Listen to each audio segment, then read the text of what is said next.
Former CIA covert operations officer and president of Diligence LLC, Mike Baker, joins me now by phone. Mike, it's a long period from inspiration to execution, and a period where people can't really track well. So what does law enforcement do when they're trying to trail someone like this who isn't on their radar?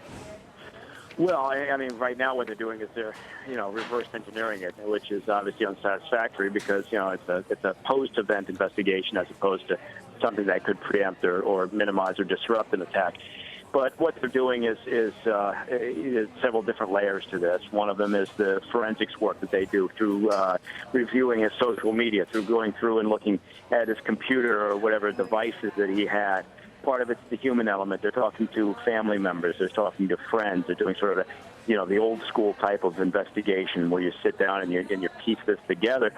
And they're looking to see whether at any point in time he crossed paths with anybody else who may be of interest or who may have been on their radar screen. And that's unlikely because, it's again, that's the nature of this beast. That's the problem that we're facing. The person or the individual or the way that we find out about these attacks primarily, if we're fortunate, is that a family member has to pick up that phone and call the local or the state or the federal authorities and say, you know what, I think we've got a problem with my son or my daughter or my cousin, whatever it may be. And getting to that point, getting that level of trust within the Muslim community is a very, very heavy lift. Mike, is there any cases across this country where you feel that law enforcement is doing an incredible job of working with the Muslim community? Well, I think they're doing a very impressive and off the radar screen effort to try to develop relations. I mean, they've known this for some time. This is not a new idea. This is not something that just come to them after this or San Bernardino almost a year ago, whatever it may be. They've been working on trying to figure out how do you get those relationships within the community. And frankly, it has worked in places.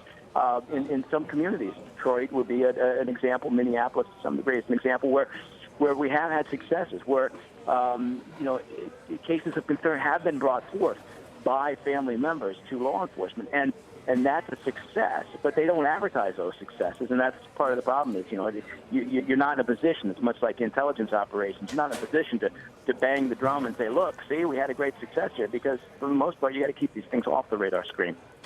So, Mike, one of the ways that they ended the press conference today, law enforcement said to be alert across the country that this happened twice in Columbus, Ohio. It could happen anywhere in America. What advice would you give to people across the country today?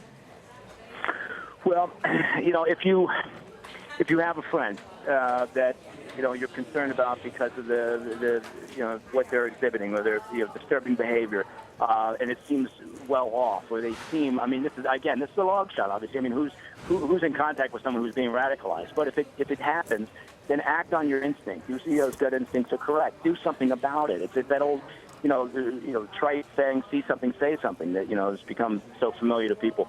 And that's pretty much it. The other part of it is, just be aware of your surroundings. But you can't, and here's again part of the problem. You're not going to walk around in a high state of alert wherever you happen to be. Look at these students walking around OSU, around the campus, coming off the holiday weekend. You're not going to ask them to be on a high state of alert, worrying about an attack. That's not real life.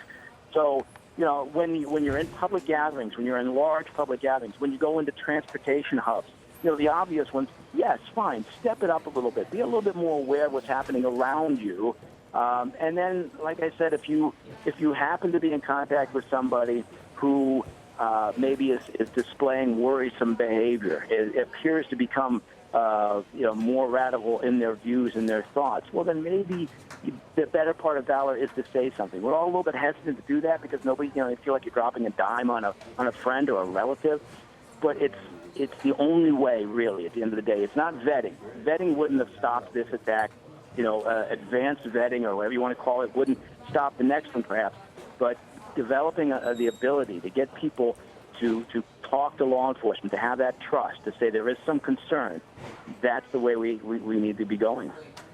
And when you talk about Anwar al-Awlaki, we've heard that he may have, FBI saying today that this attacker may have been inspired by Anwar al-Awlaki. What can you tell us about that? And what can you tell us about people who tend to draw inspiration? Is there a pattern with this? Well, that's the problem. There's no set profile for these individuals. You know, we'd like to think there would be, because that would be a very satisfying answer, but there's not.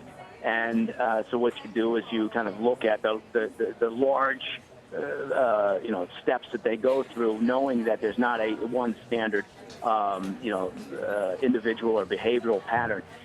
With al-Awlaki, look, there's still a lot of his recruitment materials that exist, probably will for a long time out there on the internet. They can be found. Al-Qaeda, the Islamic State, Boko Haram, and others of the same mind have produced other recruitment videos.